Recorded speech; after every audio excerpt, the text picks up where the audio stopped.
Selamat datang di channel video pembelajaran daring, channel yang berisi video yang mengupas tentang pembelajaran berbagai ilmu pengetahuan terkini. Teman-teman, sekarang ada di playlist pembelajaran manajemen mutu. Hari ini saya akan menyampaikan sedikit materi tentang desain proses dan kapasitas.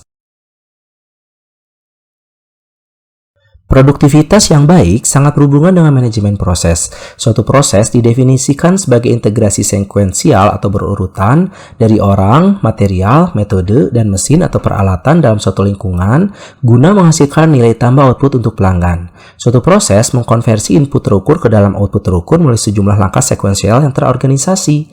Terdapat 4 pihak yang terlibat dalam operasi dan perbaikan proses. Yang pertama, pelanggan, merupakan orang yang akan menggunakan output secara langsung atau orang yang akan menggunakan output itu sebagai input dalam proses kerja mereka, yaitu pelanggan internal. Yang kedua, kelompok kerja, merupakan orang-orang yang bekerja dalam proses untuk menghasilkan dan menyerahkan output yang diinginkan tersebut.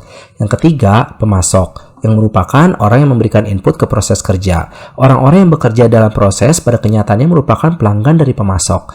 Yang keempat, pemilik, yang merupakan orang yang bertanggung jawab untuk operasi dari proses dan untuk perbaikan proses itu.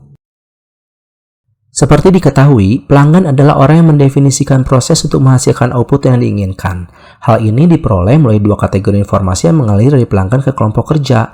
Kategori pertama, informasi, yang merupakan kebutuhan pelanggan, yang menjadi deskripsi dari apa yang diinginkan, dibutuhkan, atau diharapkan oleh pelanggan.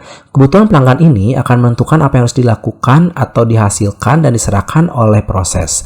Kategori kedua informasi adalah umpan balik atau feedback, yaitu suatu keterangan tentang baik atau buruknya suatu output yang diserahkan untuk dibandingkan dengan harapan pelanggan.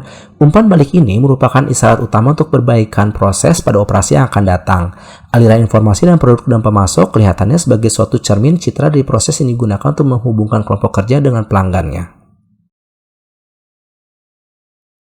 Langkah perbaikan proses. Langkah pertama, mendefinisikan masalah dalam konteks proses.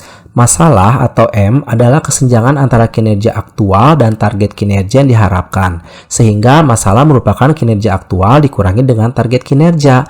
Model perbaikan proses dimulai dari penetapan atau spesifikasi sistem mana yang terlibat, agar usaha-usaha dapat terfokus pada proses, bukan pada outputnya. Langkah 2, identifikasi dan dokumentasi proses. Diagram alir atau flowchart merupakan alat yang umum digunakan untuk mendeskripsikan proses. Langkah 3, mengukur kinerja. Pengukuran kinerja dimaksudkan untuk dapat mengkuantifikasikan bagaimana baik atau buruknya suatu sistem sedang berjalan atau beroperasi. Ukuran kinerja harus didefinisikan dan dievaluasi dalam konteks ekspektasi pelanggan. Dengan kata lain, setiap ukuran kinerja yang digunakan harus mengacu pada ekspektasi pelanggan. Langkah yang keempat, memahami mengapa suatu masalah dalam konteks proses terjadi. Ketiadaan data menimbulkan kesulitan untuk memahami mengapa suatu sistem berjalan seperti itu, sehingga kinerjanya tidak sesuai dengan apa yang diharapkan. Masalah adalah deviasi atau penyimpangan yang terjadi antara kinerja yang diharapkan atau target dan kinerja aktual atau hasil aktual. Contoh pernyataan masalah misalnya, mesin produksi M tidak pernah mampu berproduksi lebih dari 70% dari desain kapasitasnya.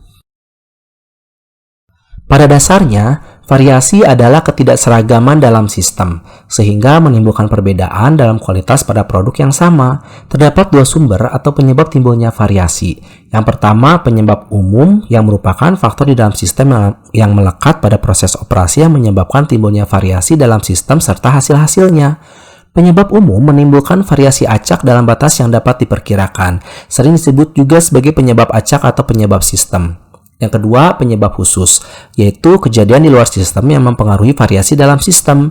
Penyebab khusus dapat bersumber dari faktor manusia, peralatan, material, lingkungan, metode kerja, dan sebagainya. Penyebab khusus ini dapat diidentifikasi atau ditemukan, sebab mereka tidak selalu aktif dalam proses, tetapi memiliki pengaruh yang lebih kuat pada proses, sehingga menimbulkan variasi. Kaoru Ishikawa, seorang pakar kualitas berkebangsaan Jepang, menyatakan bahwa tanda pertama dari masalah adalah gejala, bukan penyebab. Oleh karena itu, perlu dipahami apa yang disebut sebagai gejala, penyebab, dan akar penyebab. Suatu contoh menunjukkan perbedaan antara gejala, penyebab, dan akar penyebab ditunjukkan dalam tabel berikut ini. Bertanya mengapa beberapa kali akan mengarahkan kita untuk sampai kepada akar penyebab masalah, sehingga tindakan yang sesuai pada akar penyebab masalah ditemukan itu akan menghilangkan masalah. Contoh penggunaan alat bertanya mengapa beberapa kali ditunjukkan dalam tabel berikut ini. Tampilan berikut memperlihatkan contoh dari akar penyebab yang ada di dalam suatu aktivitas produksi. Teman-teman bisa pause dulu videonya untuk memahami lebih seksama. Jika ada bagian yang belum paham, silakan teman-teman bisa tulis pertanyaan di kolom komentar ya. Proses kualitas merupakan proses sistematis untuk meningkatkan kualitas dan kinerja operasi perusahaan. Terdapat suatu model yang disebut sebagai model perbaikan kualitas proses bisnis, seperti ditunjukkan dalam gambar yang ada di slide. Teman-teman bisa pause dulu videonya untuk memahami lebih seksama. Dari gambar yang bisa teman-teman lihat di slide ini, tampak bahwa model perbaikan proses bisnis mengkaji keseluruhan rantai pemasok pelanggan, di mana suatu kebutuhan pelanggan merupakan masukan bagi industri untuk diteruskan kepada pemasok. Pengukuran dilakukan pada keseluruhan sistem, di mana jika ditemukan ada kecacatan, maka kecacatan itu harus diidentifikasi untuk seterusnya dianalisis penyebab kecacatannya atau kegagalannya yang terjadi di dalam proses secara keseluruhan. Hasil temuan berupa akar penyebab kegagalan atau kecacatan itu selanjutnya dihilangkan mulai pengembangan tindakan korektif. Pada akhirnya, tindakan pengujian dan evaluasi harus dilakukan untuk menguji dan mengevaluasi apakah tindakan korektif yang dilakukan itu telah efektif menghilangkan penyebab kegagalan atau kecacatan yang terjadi dalam proses secara keseluruhan. Slide berikut menampilkan definisi dari kapasitas dan beberapa istilah yang perlu teman-teman ketahui yang berkaitan dengan kapasitas. Silakan teman-teman bisa pause dulu videonya untuk memahami lebih lanjut. Slide berikut menampilkan kapasitas yang dijadikan patokan atau rate capacity. Silakan teman-teman bisa pause dulu videonya untuk memahami lebih lanjut.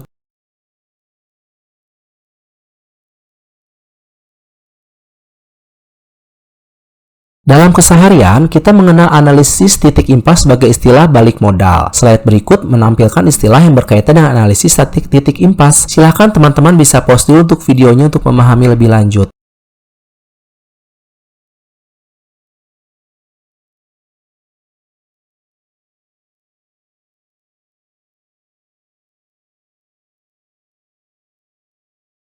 Sekian pembelajaran kita hari ini. Teman-teman bisa share, like, dan subscribe channel pembelajaran daring ini agar kita semua mendapatkan nilai manfaatnya. Terima kasih dan sampai jumpa di video pembelajaran selanjutnya.